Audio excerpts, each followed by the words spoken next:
هێزین چەکدارên پێکهاتên cudayên parêzgeha Neynewa dihêne diristkirin. Wekû berhevî bû pirûsa kontrolkirina Mosul û dewroberên wê. Ya ku li bere bihevpişkî di navbera hikûmeta Herêma Kurdistanê û hikûmeta Iraqa Federal bi piştevaniya hêzên hevpeyman bête kirin.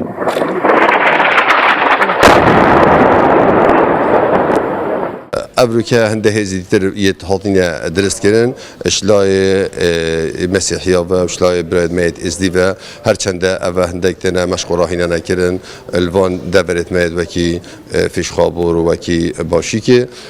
Belê ev dibine pişkek ji van vê hêza mezin koya bo rizgarkirina Mîsel. Akinciyên bajêrê Mosul nêzîkî 2 milyon kesan e.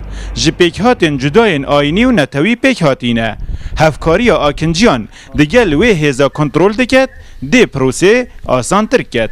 ما قناعتك هاي كو هجر نخل كي منطقة فان منطقة رزقار بكت كاس نشد فان منطقة جارك هذه رزقار بكت وكو خلق كاربي حياتها خطي ده بريفا بي قال قواتي هات ندرس كنق او قواتي ام محتاج كو كنترول فان منطقة بكن اف قوات هميت هاتي جاهز كرن ايش قال حكمتها هذه كردستاني با Parêzgeha Neynewa ji 31 yekeyên kargerî pêk dihêt.